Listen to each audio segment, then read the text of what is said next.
to Spoiler Piece Theater, the podcast that doesn't give a shit about spoilers. We just want to talk about the movies. My name is Evan Crean. My pronouns are he, him.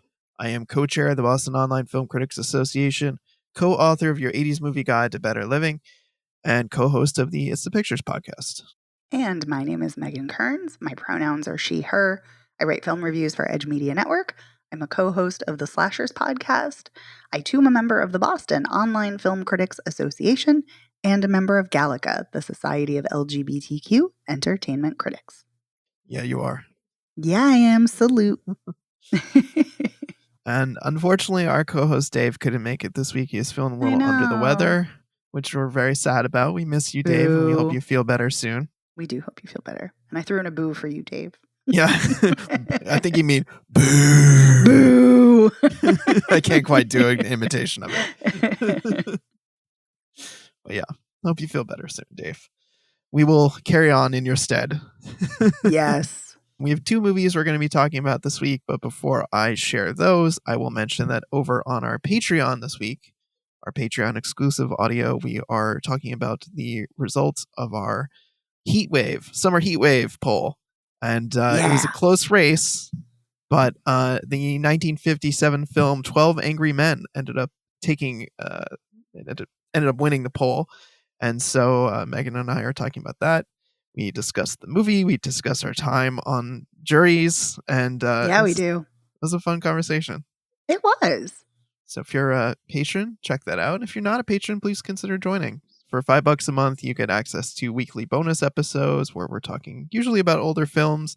And then you can also vote in monthly polls like this one about hot summer movies. And I believe you called it sweaty people.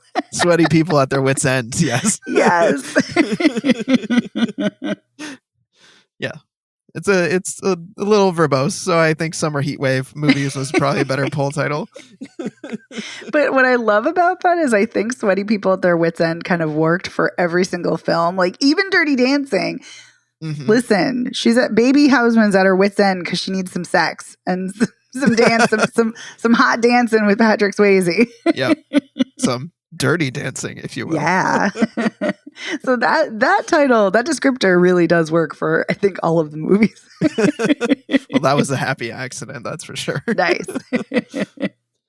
All right. Before I move on to the movies, I'll just give a quick shout out to our sponsor, Peace Patient, Heather Sachs. Heather, thank you so much for your support. Thanks, Heather. All right. So we have two movies, as I mentioned. The first one, Megan's going to tell me about Green Border. And then after that, we are going to talk about the main event, which is Deadpool and Wolverine. And as we were saying off mic, thank God we are on a spoiler show and we can talk about spoilers because I don't know how you review. I don't know how you review Deadpool and Wolverine without spoilers. Okay. So true. Such a relief. Phew. Yes. Phew. Okay. So let's talk about Green Border. This is a drama.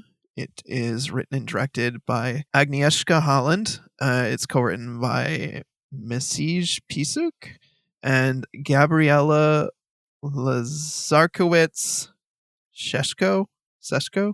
And it, forgive me if I'm mispronouncing any of these names.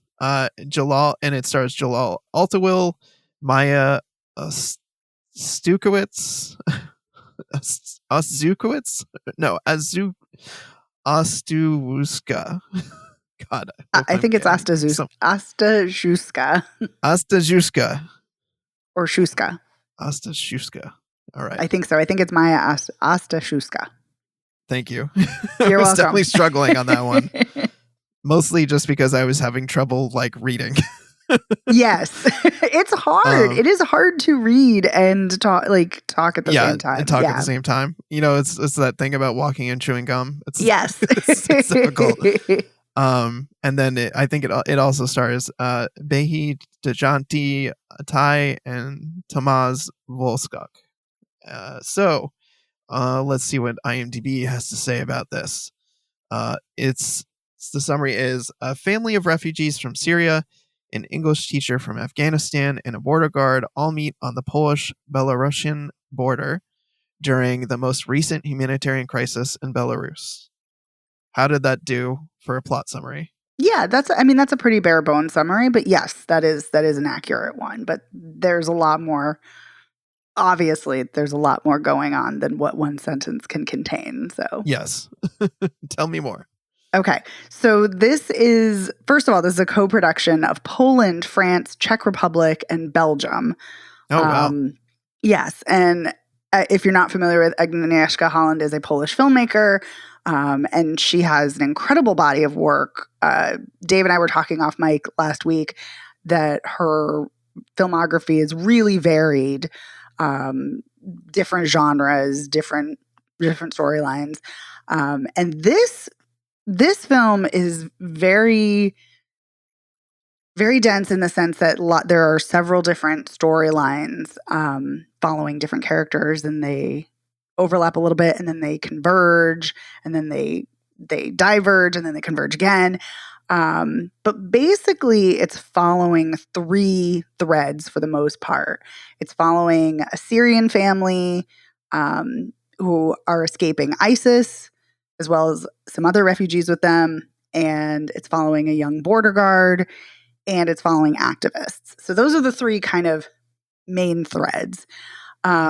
But getting into it more, so the Syrian family, it's a mom, a dad, a grandfather, and three young children, including a baby, or like a toddler. And they're on a plane, and that's how the film opens. And they meet this woman, Layla, who is fleeing Afghanistan. And Amina, the mom, tells Layla, they don't know each other, and Amina is speaking in Syrian Arabic. And Layla does not understand at all. And the grandfather translates in English that basically she's so glad that they're taking a plane to Belarus and not going across the sea because it's a really dangerous route. And she's so glad because this route is so much easier. And those words, it's so famous last words because this is anything but easy. And as you learn very quickly, so they're on their way to Sweden. The Syrian family is on their way to Sweden to meet up with one of their family members who already lives in Sweden. And they have to go to Belarus, and they're going to cross the border to Poland, and then they're going to make their way to Sweden. That's their plan. And Layla she wants to stay in Poland. She wants asylum in Poland to flee ISIS in Afghanistan. And the plane lands, they get off the plane, and they're talking to their family member in Sweden who tells them over the phone a van's coming to pick them up. So, just wait like 2 minutes, it's almost there.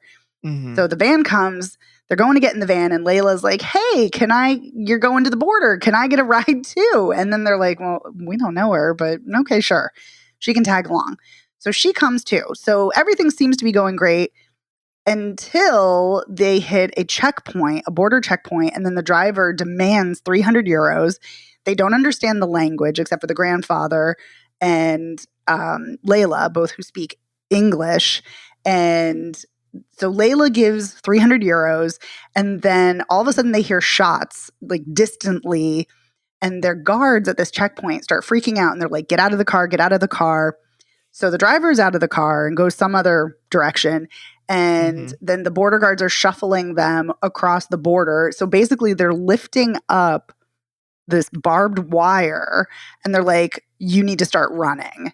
And so they start running. They're grabbing all their luggage, and they're just running. They're just hauling ass. Wow. Yeah. And so they're running through the woods as they can hear distant gunshots. And then they're in the woods. They don't have food. They don't have water. And Layla comes upon a farmer, and she's like, excuse me. She's like, can I have some water? And so the guy gives her water. And even though he doesn't speak English, he speaks Polish. And she gets some food, and he's like pointing to the house, like the farmhouse, like, you can go up there. So she starts to go up, and then she sees he's making a phone call, and she very quickly realizes like he's calling to report her.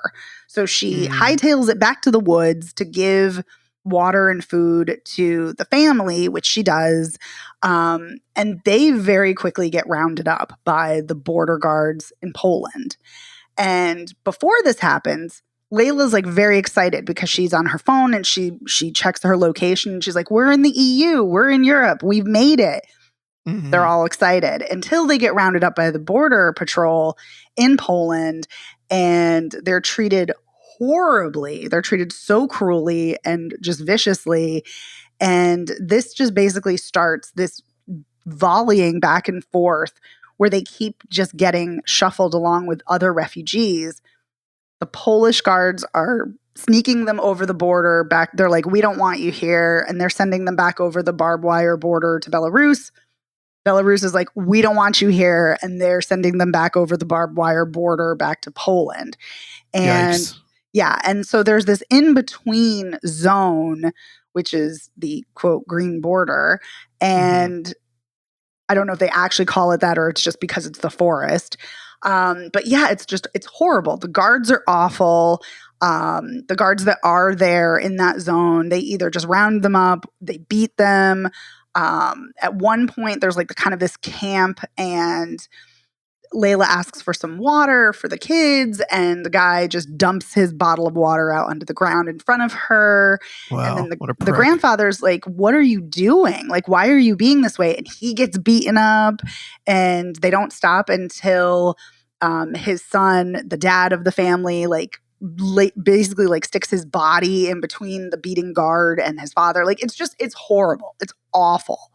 It's so bad. And they're just ruthless. It's ridiculous. So then you have that. So then, meanwhile, you also have the young border guard, and he has a pregnant wife, and he's sitting in this meeting, and his superior, and he's with other guards too, and his superior is talking about how, don't think of these people, and he's talking about the refugees, don't think of these people as people, but they're missiles. They're missiles sent from, and basically he's talking about how they're missiles sent from Putin and Belarus President Lukashenko. And it's like disgusting the way he's talking about them. It's so gross and dehumanizing. So that's kind of like the work environment that he's dealing with. So then his pregnant wife is in a grocery store, and this woman is telling these security guards, these border guards, hey, let this pregnant woman go ahead of you.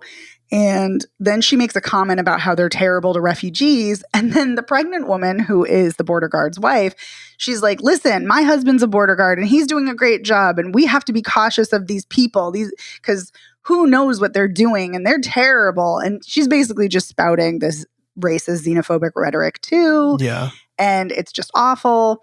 And later we will meet up with that woman again, the woman who was denouncing the treatment of the refugees. So then we meet up with a group of activists who are trying to help people in the woods, and they give them food and water and medical attention and legal advice. And they have them sign these documents, and they're like, hey, if you want asylum, if you want to stay in Poland, you have to request asylum. And here are these forms to do so.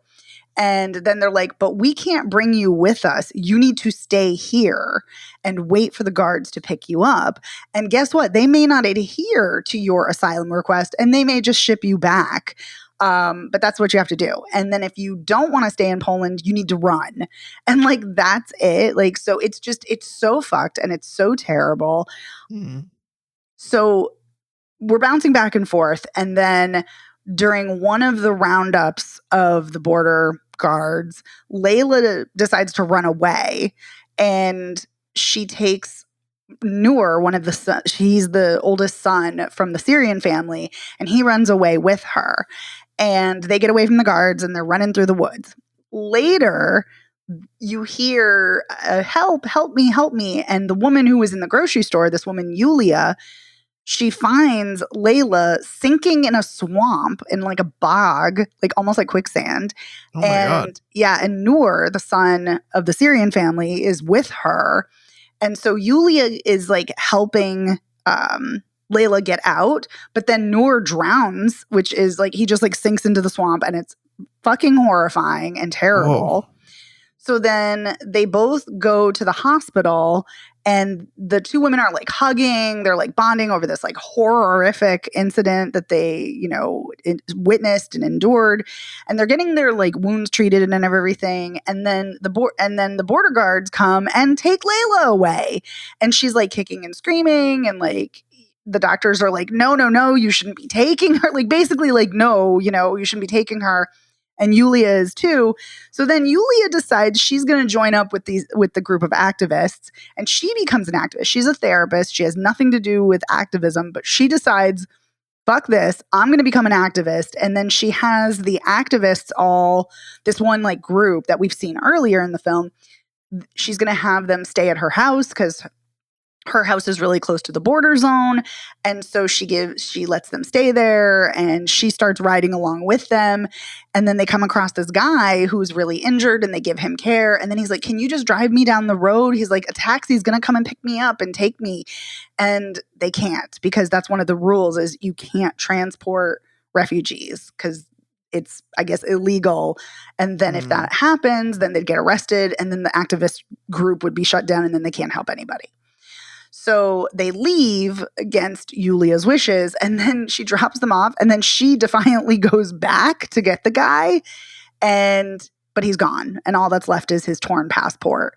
And so she is distraught, and then she gets arrested for being in this zone that she's not supposed to be in. And then she gets strip searched, and she's treated terribly, and which I think, like, it's very clear, like, she's surprised by this because, like, she's a citizen, and, so shouldn't she be treated with respect? And she is, human rights and everything. And nope, they don't care about her, because either they've got to suspect that, she's helping people, but it's terrible. And so when she gets out, her lawyer gets her out, and her car is vandalized, and she can't drive it, and she goes back to her house, and two of the activists have left and one is still there. And she tells the one that's still there, she's like, we need to team up. We're going to do this. And that activist is like, yes, we are. We're going to do this. And she's like, I'm never leaving anyone behind again. I'm not going to do it. And so that's basically what's happening. So this keeps happening, and you see the Syrian family like trying to, eventually get to where they're going, and they find out about their son, and it's awful. So yeah. And then at the end of the film, there's this epilogue, and you see Ukrainian refugees coming across the border, and the activists are there, the same activists we've seen before, and the young border guard, he's there too. And there's a scene earlier in the film where he's like screaming alone in his car because he's like the emotional toll of what he's done and what he's witnessed. And then during a checkpoint, he sees the Syrian family hiding in the back of a van, and he doesn't tip them off. He's got another cop with him. Looks the other way, lets them go. And so he's there, and he's helping refugees too. Even though one of the activists calls him out and, was like, hey, you should have shown this kindness to the other refugees. And it's just such a stark contrast, because these refugees are treated with kindness and with some respect. And it's very clear, and it is a very intentional choice to show that the refugees who are treated terribly are brown people and black people. That's all, because like they're Muslims, they're Arab, there are Senegalese speaking French. And so that's who are treated terribly. Whereas these white people from Ukraine are treated great. And it's just the hypocrisy and the disparity of the treatment is just appalling. So I give you this very long plot summary and all of these details to say that this is one of the most important films I've seen this year, and possibly one of the most important films I've ever seen. This is such a vital and urgent film. It's harrowing. It's riveting. It's so disturbing. I cried almost throughout the whole thing. It's a searing, scathing indictment of xenophobia and racism. It's a really sensitive and wrenching portrayal of refugees. They're caught up in this corrupt police system that's happening, and political system happening in Belarus and in Poland. And it shows the depths of cruelty and depravity. Like, there's a scene where a pregnant woman, very pregnant refugee woman, they're trying to get the refugees over the barbed wire border, and they literally just pick up her body and fling her over, and they Oh don't my care. God. They don't care. And it's just so awful. And it shows that, but at the same time, it shows really the depths of compassion and selflessness and kindness, and how much these families and communities love each other and come together. And so it's a difficult film to watch, but I think it is a necessity. It's such an amazing film. Yeah. The description sounds pretty harrowing. But yeah, it sounds like the film is making a lot of really great necessary points, as you're saying, about how we treat people, how we treat refugees, and all the things we should be doing better. all of us. Yeah, but it's really fascinating because you see these border guards who are just terrible, and yet when Yulia becomes an activist, she doesn't even like question it. She doesn't even like think twice about it. She's just like, "Yep, this is my life now. This is what I'm doing now." And she enlists the help of one of her patients who has like expressed his disgust at the fascist government, and he helps out, and he like houses some refugee kids, and I do mean kid, they're like three teenage boys, and he houses them for a bit. And then he has a friend who is a mechanic and like has like does tow trucks and has like a van, and he helps out, and he's like very aware of what's going on. And when Yulia's like, "Aren't you worried about your business being closed down?" He's like, "No." He's like, "I know all these guards." And he's like, "And the cops?" He's like, "I'm often towing their cars." And so like, but it's just, it's really lovely. But then you also see one of Yulia's friends who's like, when she finds out what Yulia is going to use her car for to borrow it, she's like, "I can't believe you would even try to involve me in this. How dare you? Like, don't ever ask me anything like this again." So it's like, it's interesting to see how some people are like, "No, no, no." But then other people are like, like, "Hell yeah, I'll help out." And like, it's just, and then you see the activists whose hands are tied and they're doing their best, but they don't want to, be stopped, and then they can't help anybody. So it's just, it's brutal. It's brutal, but I think it's, if you can watch it, it's necessary. It's so good. Fair enough. Do you have more specifics you wanted to, like, in terms of like cinematography or any of the other like Oh yeah, technical elements of the yeah. film? Great point. Thank you for asking. Yeah, the cinematography. So it's black and white, and which I know can be off-putting for some people. But the cinematography is incredibly like the visuals are incredibly sharp.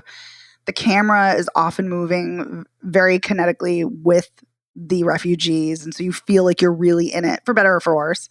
But yeah, the cinematography is really excellently done. The acting is incredible.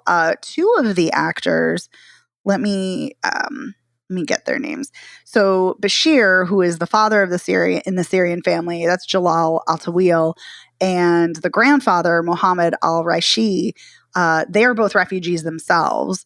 And so they brought a lot of their own experiences to their performances, and they're incredibly well done. Layla, who's played by Behi Janati Atai, she actually found the two of them because she's an actress and also a casting director.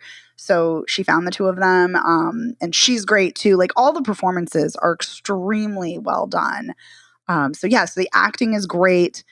The pacing is great. The cinematography, and it's a long movie. It's a 2.5-hour movie, and it does not, for me, it did not feel like it. Because I was just riveted because of what's happening. Because even though this is a drama and it feels very documentary-esque, it also plays very much like a thriller, and there feels horrifying, like a horror movie in many scenes. So yeah, but it's, I mean, like I said, there are moments of, I don't want to say levity because that's not true. There's no levity here, but there are moments of kind of a respite in when you see kindness and you see some humanity. But yes, this is an exceptionally well crafted film, and the inception of this is because Agnieszka Holland's friend found a dead body of someone in like on the border that had frozen to death, which is just horrifying. And she said, she's like, Yeah. this is absolutely horrifying that this happened. Not only that it's happening, but she said it happened, a couple hours away from my house. And so, yeah, so she and the rest of the filmmaking team talked to refugees, did a lot of research, talked to border guards, like really did their due diligence.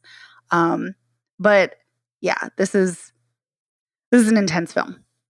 It sounds from your description of it. Yeah.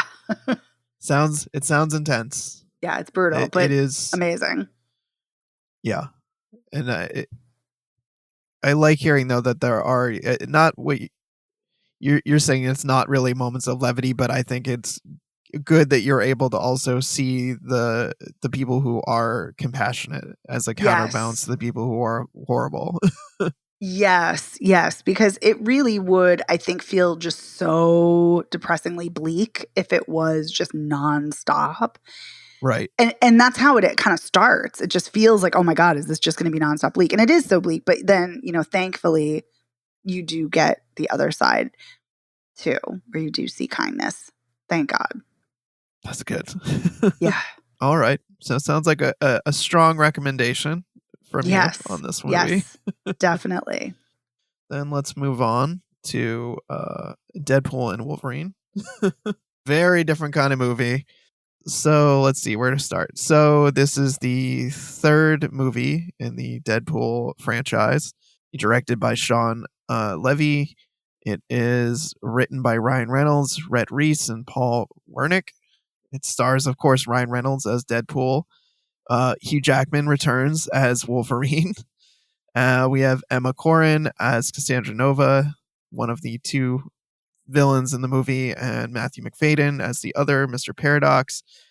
And a cast of characters that includes, favorites from the Deadpool series, like Rob Delaney as his like friend, sidekicky kind of guy, and Karen Sony as the cab driver buddy of his, as well as a fuck ton of other people. And I'll get to that in a minute. That's an understatement. Yeah. And I feel like Deadpool would appreciate me saying fuck ton. Yes. So let me give some kind of short plot summary, and then we'll kind of expand it out. So IMDb says a listless Wade Wilson toils away in civilian life with his days as the morally flexible mercenary Deadpool behind him. But when his homeworld faces an existential threat, Wade must reluctantly suit up again with an even more reluctant Wolverine. So, to expand on that a little bit, Deadpool is... By the way, I am very glad that I recently watched season 2 of Loki. Because I'm only halfway through.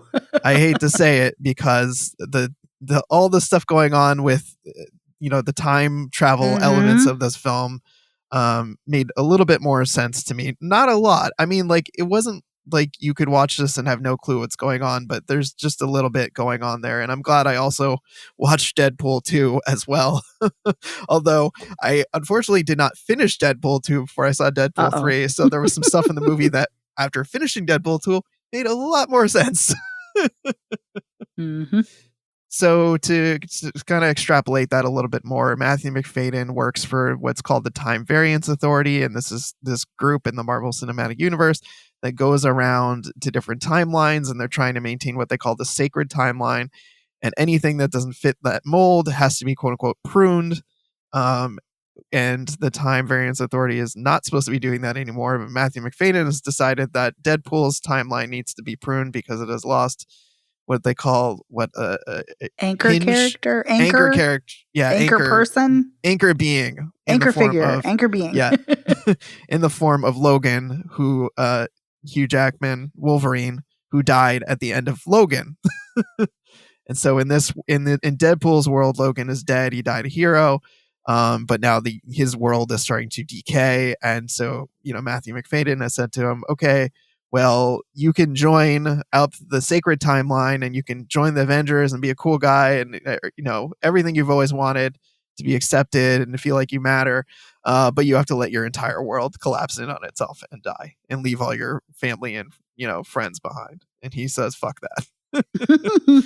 So he seals a device and goes back to his world. And then like he figures out that he needs to go find another Wolverine to be the new anchor being of his world to try and save it.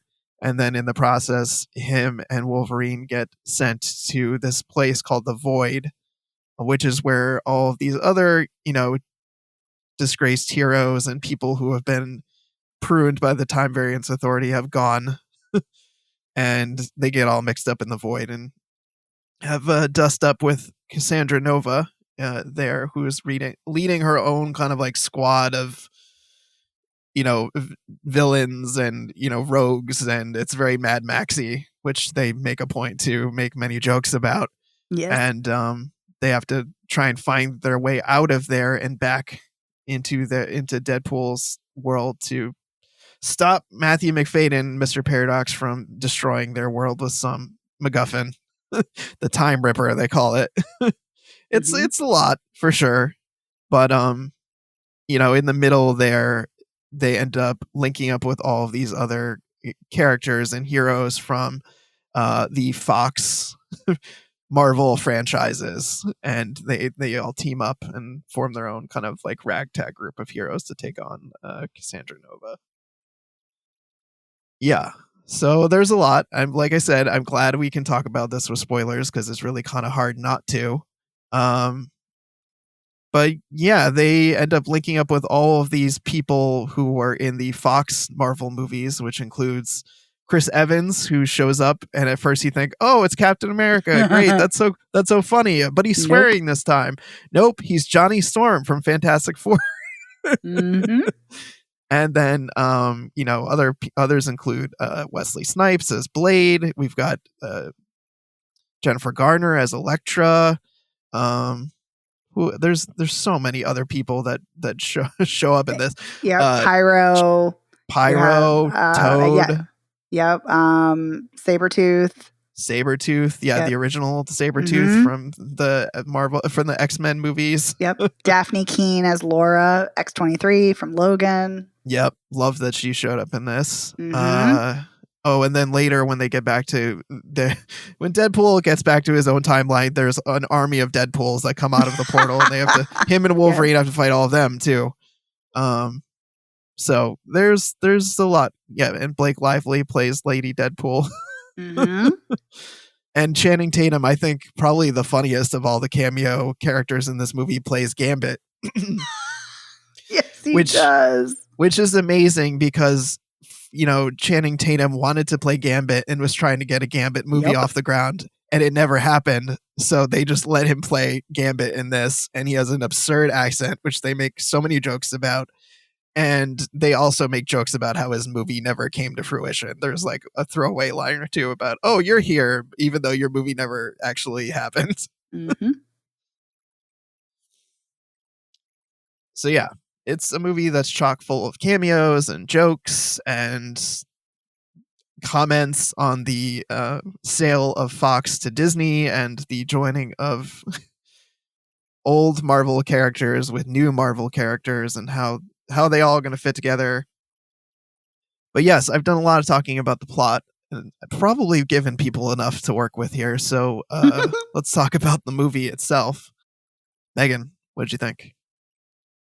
So I liked this. Listen, cool. I would watch Hugh Jackman in anything. I adore Hugh Jackman. I love Hugh Jackman. I've seen Hugh Jackman in concert. Like, I am obsessed. I love Hugh Jackman. And I love Hugh Jackman as Wolverine or Logan. Logan has always been one of my favorite X-Men characters because I love a tortured soul. And Hugh Jackman plays him so well with so much charisma and with gravitas and like such a gruff demeanor. And this Wolverine, this Logan, is probably the meanest, the angriest, the most F-bomb dropping of all the Logan iterations I've ever seen. And I think Hugh Jackman plays him great. And so he was far and away my favorite component of the film. I really love how he plays this character so angry, just full of rage, oozing with rage. But yeah, he's very tortured. He's very tortured by what happened on his Earth and how he let down all of his X-Men teammates. And it's something because he was drunk and he wasn't there for them and he showed up and they all died. And he's really just distraught and destroyed over that and thinks he's just worthless. And so I think Hugh Jackman does such a great job with that version of Logan.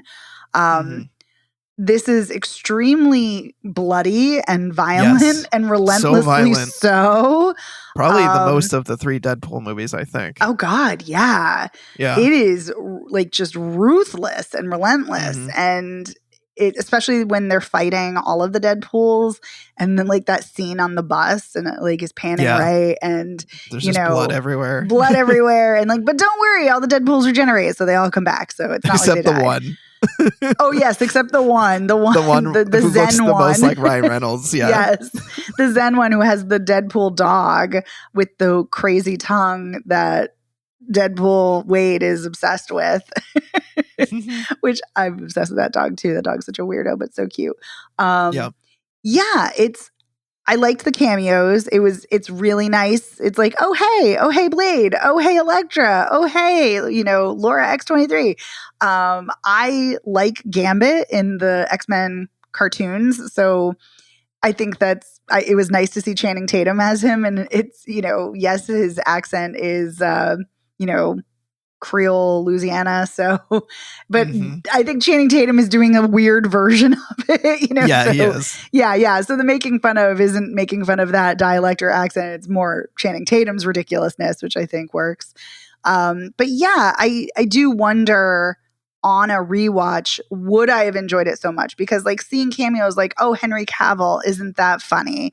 Like, oh, seeing that person, isn't that great? Isn't that cool? I do wonder on a rewatch, because they're surprising and, fun, would I get that same, zest in the same way on a rewatch? I'm just not sure.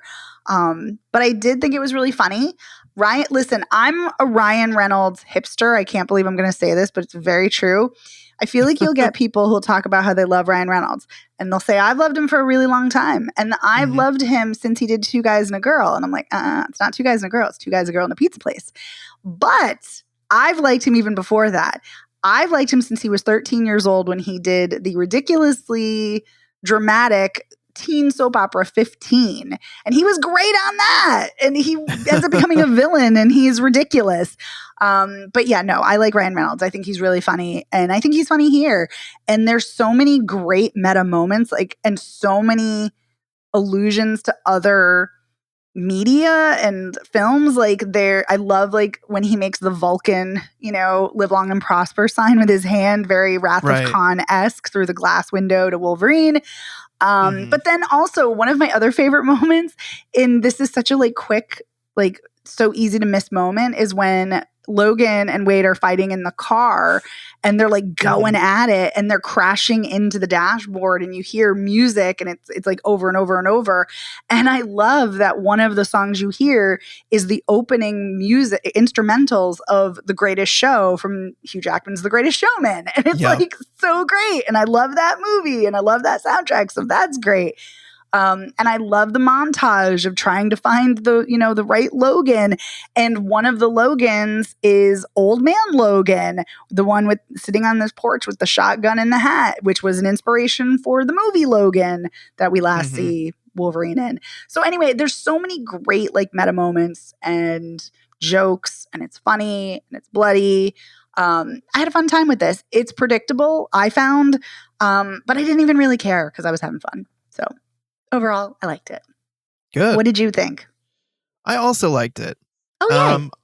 I think I had some issues with the pacing. I think it was very uneven in places. And there were moments when the jokes like really weren't working for me. And I was thinking a lot about, preparing to talk about it, what I think didn't work. And I Mm-hmm. think actually what doesn't work for me is Matthew McFadyen. I think Oh, he interesting. is I think he's too cartoonish, oddly enough, for this. I I can think he see that. I can skews see more that. ridiculous and less evil, and so I have a really hard time taking him seriously as a villain. And like Mm-hmm. I think his whole like Time Ripper thing is just the whole they make fun of it as being a MacGuffin and whatever, but Mm-hmm. it feels dumb in the movie itself that he's made this like box that's supposed to like eliminate the timeline, and it's got like hand holes for Emma Corrin to stick their hands into. Like Yeah, really? that's true. Um, so I That think sounds like that you're making it up and you're dead right. Like it's so true. yeah. So I think he's what mostly doesn't work for me in the movie, Yeah, but that's otherwise, fair. yeah, otherwise I had a blast. The cameos are great. I really enjoy the action set pieces in this. Mm-hmm. One we haven't talked about, which is kind of like the opening of the movie, is that Deadpool has gone back to Logan's grave and has dug up his corpse to make sure that he's really dead. And he Mm-hmm. takes he squares off with the TVA, and they're like, "Well, drop your weapons." And he's like, "I'm not going to give you my weapons. I promise I won't use a single weapon." And he just takes apart Wolverine's adamantium corpse, his skeleton, and uses all of the bits to just murder every single person that comes after him. Mm-hmm. While he's dancing to "Bye Bye Bye" by NSYNC and nailing all Yes. of the dance moves. Yeah, I have to tell you, the soundtrack is banger after banger. Yes, it is, and I like that the editing actually corresponds with the music. Like Mm-hmm. in using pauses very effectively in the songs, and kind of Yes. like pausing and using slow mo, and then like when someone connects a punch with someone else, then it goes, the music swells back up and Yes. continues. Um, I'm kind of surprised that more action movies and more movies in general don't do things like that. It feels like they rely a lot on music to set a mood, but Mm-hmm. not often to combining the music and the editing. I'm surprised more people don't do that. So that set piece was great. The car fight where it's like somebody watched that movie Safe House with Ryan Reynolds. Speaking of, with that minivan fight, that fight in the car, it felt very reminiscent of that. Very close quarters with them kind of fighting each other, and then what other? There was another. Oh, the bus scene, which you mentioned, where you're kind of Mm-hmm. following along with Wolverine and Deadpool on the street, and the camera is kind of slowly tracking them as they work their way down the street and through this bus. And I thought those sequences were all really fun, really well done, and very bloody. Mm-hmm. Mm-hmm. The humor, I would say, mostly worked for me, except Matthew McFadyen. I don't know why. He No, just wasn't working for me. I think you're right. And I think what's so funny about him is he's such an exceptional actor and he's Hmm. so villainous in a grounded, vile way on Succession. So I think it's so Right. funny that, like, you're right. He is very cartoony here. Yeah. It feels out of place. Like Emma Corrin Yeah. as Cassandra Nova feels diabolical and Yes. menacing, and the way that Yes. they as a character can do that weird thing where they reach in their fingers inside someone's head and are Coming swirling their out their fingers like around eyes. out their eyes and stuff. Oh, that was Yeah. so creepy and so Yeah. effective, I thought. Yeah. It's just Yeah. No, they're great. And you feel like that character, they do such a good job with that portraying that character that you feel like that character is so chaotic, like so chaotic neutral that you just don't know what they're gonna do. Like mhm. they could just turn on a dime and you never know. And that's like that not knowing is just so unsettling. Yeah. And also I mean I'd seen the trailers, some of the trailers for this movie, although I skipped the most recent one, which I heard was filled with spoilers because I was like, I'd want to go in out knowing like I don't want to have things spoiled for me. Yeah, I But didn't watch any trailers at all. None of I them. did remember seeing in the trailer that Emma Corrin's lair was a giant Ant-Man's corpse. Yes. Like the opening of Ant-Man's like head and the giant skull that was part of the layer. And so that was just equally creepy when I finally actually saw it. Like, oh. Yeah. And I had read that was a thing in the comics in one of the timelines that the Michael Douglas Ant-Man character, he died and his corpse was just wasting away somewhere. Yeah, isn't he So, Pym? Henry Pym? Something Pym? yeah, Hank Pym. Yes. Hank Pym, thank you. Yeah, totally couldn't remember his character name. But yeah, that was freaking creepy as a layer, and also turning Chris Evans to ripping his skin off and turning his body into a puddle of organs. That was great. Yeah, it was brutal. As well as the post-credit sequence where Chris Evans was actually recorded saying all of the terrible things that yes, which he denies. That he did. Yeah. Yes, Chris Evans was clearly having so much fun here. Mm-hmm. Very much so. I mean, nice to hear his Boston accent too. Yep. And I could tell that Wesley Snipes was really excited to be back as Blade. He could say motherfucker in this movie. I bet he was thrilled about that. So the last time I've seen Wesley Snipes as Blade was not actually in a Blade movie. It was actually in What We Do in the Shadows. Oh, really? Yes. There's a great episode where it's like a vampire council and he shows up and like other vampires from like Tilda Swinton and various other people. But anyway, yeah, he's there. And so it was nice to see him again.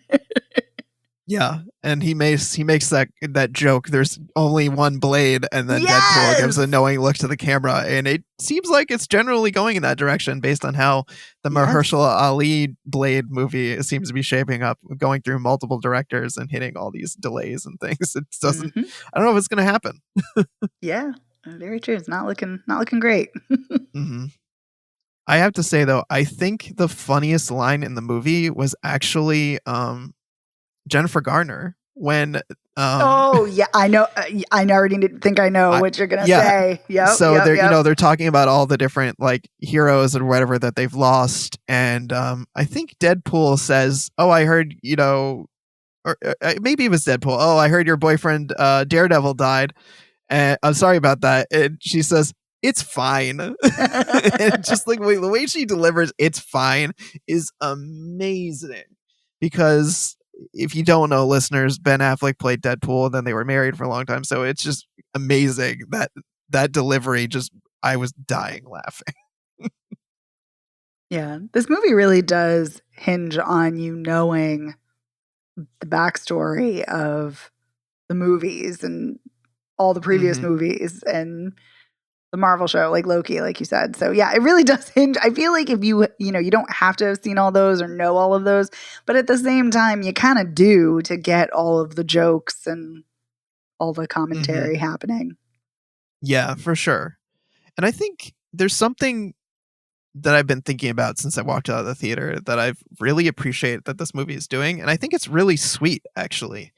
That this movie is bringing back all of these different Marvel characters that used to be owned by Fox and had all these movies, and honestly kind of thankless movies. Like a lot of them, like, yes, Wesley Snipes and Blade had like a big following, but Elektra and like some of these other characters that existed in this world and had been kind of like tossed aside in the kind of like scrap heap of things. I think there's something really sweet about like showing them in the void and like bringing them out of the void and giving them their due and giving them like a real like fun outing and swan song kind of a thing. And I think there's something really sweet about that, to show like appreciation for like the predecessors in the superhero movie franchises that maybe at the time were kind of popular, but now feel like they're kind of thankless and cast aside for, Disney's Marvel MCU and the quote unquote sacred timeline. They don't call it that, but basically, they kind of like decided that there was one true universe, much in the way that, after the original Star Wars trilogy, there were all these really great novels and creative works that continued the stories. And then Disney said, okay, let's throw out pretty much almost all of that stuff. Some of them are canon, though. Some are. Some are, but a lot got thrown out, and that's Yes. sad. So I think the movie is doing something really sweet and showing appreciation for those films and those characters that came before and celebrating them in a very fun way. And I feel like that was especially evident during the post credit, uh, all the kind of like behind the scenes Yes. stuff from the X-Men and the Fantastic Four and all of those uh, Fox Marvel superhero movies. Yeah. As someone who saw almost all of those movies, it was nice to revisit, nice to see the behind the scenes. But Yeah, yeah. because it's like, I don't know, people worked hard on those things. They worked hard. They poured their blood, sweat, and tears, and some of them, I feel like they were popular when they came out, but they're not like people aren't really talking about those movies these days anymore. It's like they've kind of come and gone, their popularity. See, that's funny because I still see lots of people talking about Blade. I see lots of people talking about X-Men and X-Men 2. I mean, X-Men 2 especially is really well regarded as a superhero film, and it's great. Fortunately, its director is shitty as fuck, but the Right. film itself is great. And so, yeah, so I do see people and hear people still talking about certain ones. I mean, yeah, not Daredevil, and Nope. not Elektra because that Yeah. movie is a hot ass mess. I But never yeah, saw that one. oh, it's I saw yeah. Daredevil. Daredevil is very also a bad. hot ass Really bad. mess. Yeah, that is really, really bad. But yeah, and I mean, I feel like I have read articles defending this and talking about this, and I've seen people talk about this on social media that even though Blade is revered, it does not get the credit it deserves as kicking off the next influx of superhero films, Mhm. which it should. And so I think to reiterate your point, I think it is great to pay respect and homage to all of these characters. And even though I'm countering that I do read essays and hear people talking about these films, that doesn't mean that that's enough. It doesn't mean that what you're saying isn't true. I think it very much is. And you're right, so many people, when they think of these characters, they think of Marvel, they think of Disney, they don't. And you're right, they think of like the Fox films as separate. And Mhm. yeah, and that's a shame. It's a shame. So I think you're right. I think it's a great point that you're bringing up. In my very Thank you. convoluted, long-winded way, I think it's a great point. No, thank you. Yeah, I think it was really interesting. I think in the beginning I thought they were going to make a more pointed commentary on Marvel and their sacred timeline, and like Mm. kind of dig more into that kind of transition for Deadpool from the world of Fox where he had these R-rated movies that can swear and stuff, and then there was like all these concerns like, oh well, is Disney going to try and like neuter that, Mhm. or and I think there are definitely jokes there, but I thought maybe for a moment they were going somewhere just a little bit more pointed in commentary, and I was kind of like, well, that's a bummer. I feel like there was an opportunity to like maybe sharpen that point a little bit more. Anyway, I still had fun. Still had a blast with this movie. I understand what you're saying about being unsure whether this will hold up on rewatch.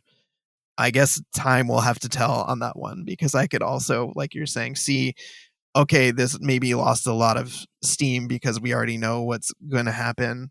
Mhm. Um, but I can say, as someone who just watched Deadpool 2, that this was a lot more fun than Deadpool 2. And that movie, I feel like, lost a lot of steam in the last act, versus Yeah. this did not, despite its uneven nature. Mhm. Yeah, I don't really remember much from Deadpool 2 except for Zazie Bates, and that's about Who it. is great, by the Yeah. way. Yeah, she's Standout great. in that movie. Yeah. Yeah. But yeah, I don't know. But then again, I'm not someone who really rewatches the Marvel films anyway, as a general rule. Mm, So I have to really like them to want to rewatch them. yeah, that's Like, fair. I think I've seen a lot of the Marvel movies at least once. I've missed some of the more recent ones. Like, I haven't seen Quantumania, Guardians 3, and I feel like there's maybe one other one floating around Oh, out there that I haven't Guardians seen. 3 is amazing. Quantumania, I would say skip it, but that's me. Right. That's what I've heard. I mean, I'll probably still see it anyway for Yeah, that's completionist fair. reasons. Right. But I have I seen the understand that. Marvels, which I think definitely got an unfair rap because I Yeah. actually enjoyed it. I need to see. I haven't seen all of the TV shows. It's a demanding process, you know, to Mhm.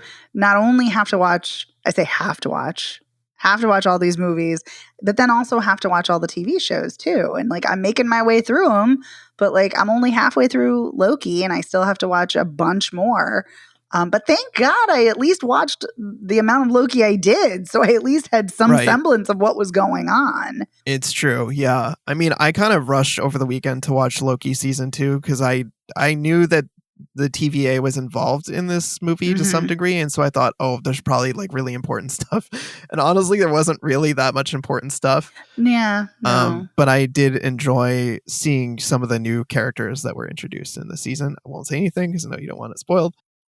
There were some new characters, actors that I really enjoyed in season 2, but overall, I was not a fan of season 2 of Loki, and kind of felt like at Oh. the end, like, what was the point of Oh, this? yikes. Oh, now I got to hurry up and finish it so we can discuss because so far what I've seen I've liked.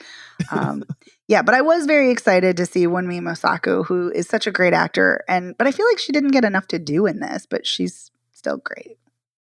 But yeah, you're right. There's a lot of Marvel stuff to soak in, and Yeah. I, like you, have I feel like in terms of the TV shows, I've kind of dabbled in them, Mm-hmm. but Mm-hmm. there's plenty I haven't seen. Like I've seen some of the more recent ones. Like I've seen Echo, I've seen She-Hulk, I I've forget only some started She-Hulk. Loki. Um, I'm totally blanking on some of the other Marvel shows, but I've seen a lot of them. And then there's plenty I didn't see like almost any of the Netflix Marvel shows, like the Oh, I've seen all of Daredevil and those. Punisher and all Yeah. of those. Oh, except Um, for Iron Fist, which I started and it was utter trash. Yeah, but yeah, Jessica Jones is amazing. Daredevil is great. Luke Cage is great. Yeah, so I've seen all of those. yeah, But again, there's so much. Like yeah, that's the thing. If you're not like, you know, if you count the Netflix shows, if you count the Disney Plus shows, if you count all the movies, like it's an imposing body of work. it And is. they Yeah, each rely on you having seen the previous ones, but not necessarily all of them. Sometimes yes, sometimes no. So you kind of never fully know what you have to have seen before. yeah, it's true. It requires a very loyal audience, you know? So It's true. it's a Yeah. lot. Because like WandaVision, I feel like is kind of an essential watch before you watch, Doctor Strange and the Multiverse Yes, of Madness. absolutely. And it's kind of important to watch Hawkeye if you're gonna watch Echo, because Echo is a character in Hawkeye, So it's like Yeah. there's certain pieces that it's kind of essential. You probably need to know who Loki is at least by watching like a couple of the Marvel movies before you watch Loki, the TV show. Ah, Loki's so great. Tom Hiddleston is so fabulous. He is good. And I So have to great. say, I really enjoyed a lot in season 2 his rapport with Owen Wilson. I think that was, Mhm. I think, stronger.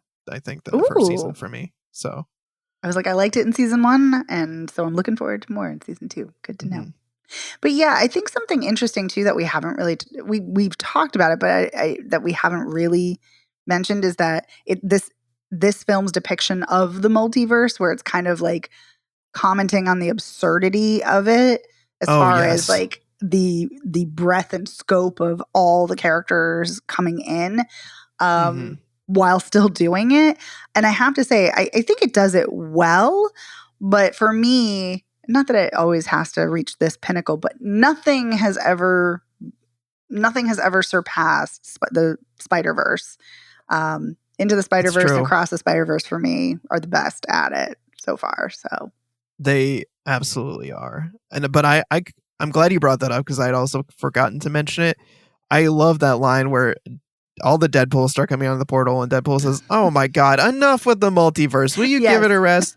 And I actually agree with that. I agree with that sentiment. I think in some ways it's really awesome to have this like multiverse of characters and all these overlapping stories, but I hmm think it's also frustrating and annoying because a lot of these pieces are not moving in sync, and there's like these shows are kind of like in isolation from each other, and they're not operating on a similar like narrative wavelength, and they're doing their own things, and it doesn't like add up together. And the multiverse stuff just ends up being like gobbledygook mumbo jumbo plot stuff that doesn't make any sense whatsoever, and is incredibly frustrating to be a fan and to be watching all of these things and go, well, that doesn't make sense. Like, it doesn't make sense that WandaVision was about this like one portrayal of Wanda, and like multiverse of Doctor Strange and Multiverse of Madness like turns her into a completely different character and like completely like screws that story up. Like, well, that's because Sam Raimi didn't watch WandaVision, so yeah. that's why that happened.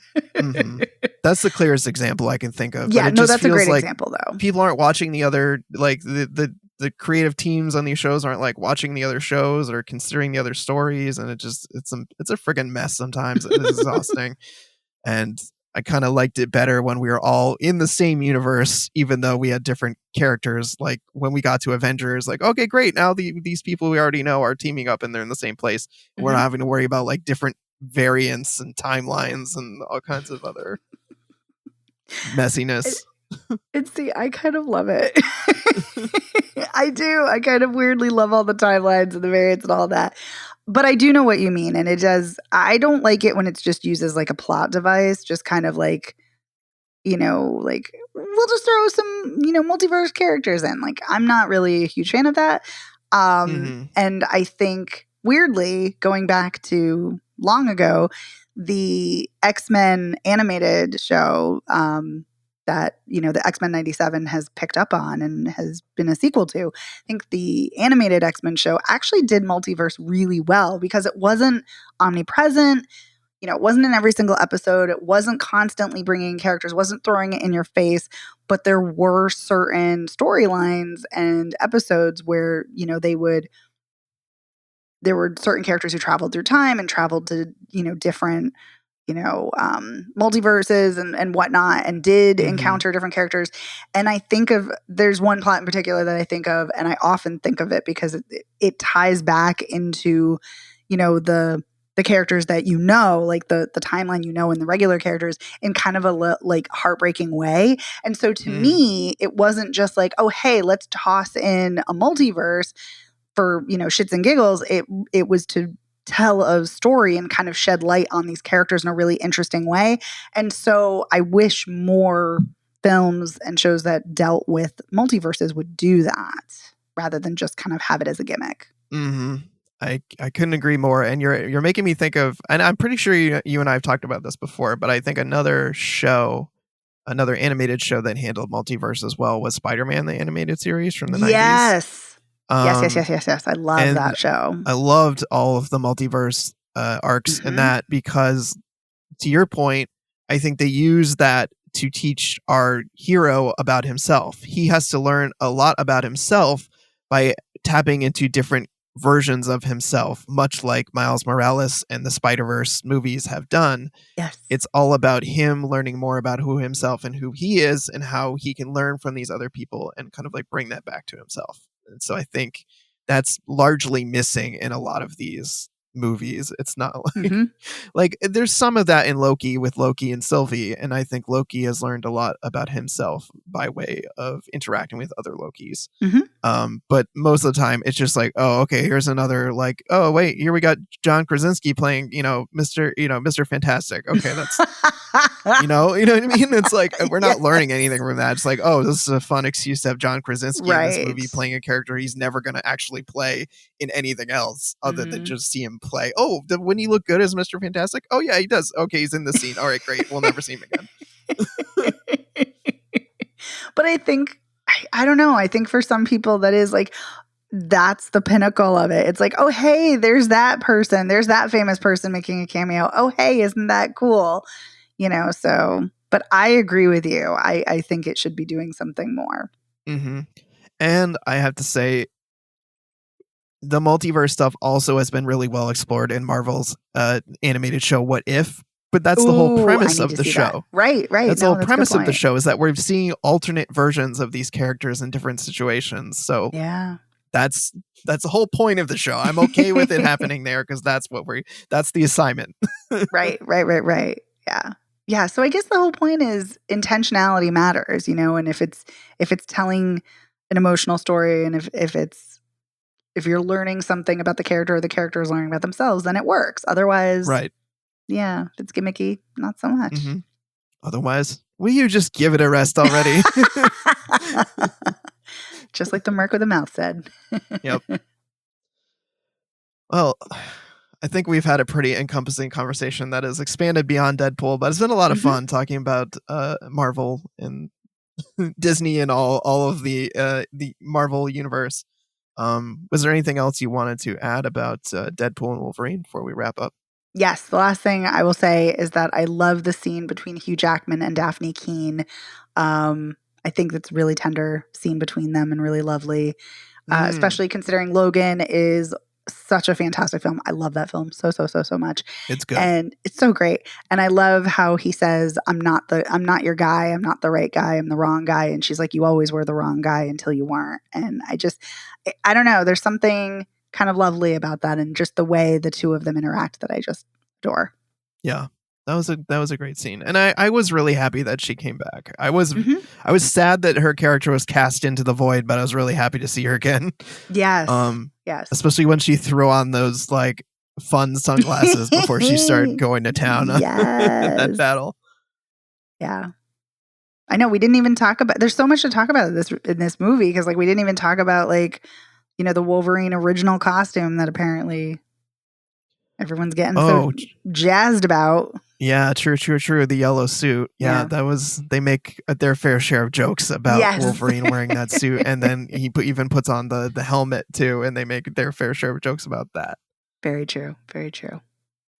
Glad they went there. I feel like it was expected. They're like, we can't have a Deadpool movie with Wolverine without addressing the yellow costume. It's gotta happen. Of course, Deadpool is gonna know it and make comments about it. So. Yeah, I mean, sometimes it's just fan service, but I'm okay with that kind of fan service. But also, I like that. I like that Deadpool says, something to the effect of not afraid to look like a superhero in a comic book. And I'm like, I like gritty stories, but at the same time, does everything have to look gray? Let's bring some color. It's true. I know that was a critique a lot of people had in the original X-Men movies. Yes, that they were wearing the black leather outfits and stuff. Like, oh, come on, this isn't my X-Men. I know. And at the time, I was like, oh, that looks more realistic. That was wrong. That was a wrong judgment. Like, I like when comics look really colorful and vibrant. That's what their point is. So, but anyway, it's true. Yeah. I'm glad you brought that up. Like you said, there was so much we could talk forever and ever. So much. I know. There's a lot. But yeah, it's been really fun talking about this. I think to recap, you would definitely recommend Green Border. Yes. And it sounds like we would both recommend Deadpool and Wolverine. Yes. So definitely check both of those out. What else? Okay, so we want to say a huge thank you to our editor, Otto Clamor. Otto, thank you so much for making it sound great week after week. We really appreciate it. Thanks, Otto. You can find the show anywhere you get podcasts, but you can also find us at our website, which is spoilerpiece.com. You can head over there and you can click on the merch tab and you can check out our TeePublic store where you can get all kinds of cool stuff with our logo on it. So that's one way you can support the show. You can also find us on social media. We're Spoiler Piece Theater on Facebook. We're at Spoiler Piece on Twitter, Instagram, Letterboxd. I think we're some other places too. If you want to get in touch with us, you want to talk more spoilers from Deadpool and Wolverine, tell us your favorite part of the movie, favorite cameo, favorite line, or you just want to, wax poetic about the MCU like us, you can send us an email, spoilerpiece@gmail.com, or you can give us a call at 862-21-PEACE. You can leave us a voicemail. We'd love to hear from you. You can send us a text, whatever. We just love talking with you. And really enjoy talking with you folks on Twitter as well. Whenever you tweet at us about episodes or various different things, that's a lot of fun. If you like the show, please consider rating and reviewing us by going to ratethispodcast.com/spoilerpiece, and that will take you to your platform of choice. And of course, if you really, really like the show, please consider joining our Patreon. As I mentioned at the top of this week's show, our exclusive audio this week, we're talking about the winner of our summer heatwave poll, which is 12 Angry Men. And we had a lot of fun talking about that, and we hope you have fun listening to it. And yeah, so if you're a patron, thank you for your support. If you're not, think about joining. And thank you for listening. My name is Evan Crean. I am co-chair of the Boston Online Film Critics Association, co-author of your 80s Movie Guide to Better Living, and co-host of the It's the Pictures podcast. And you can follow me on social media as Real Recon, and that's real as in film reel. And my name is Megan Kearns. I write for Edge Media Network. I'm a co-host of the Slashers podcast, a member of the Boston Online Film Critics Association, and a member of Gallica. You can follow me on Twitter and Blue Sky at Opinion World, or on Instagram and Letterboxd at The Opinion S. See you next week. Bye.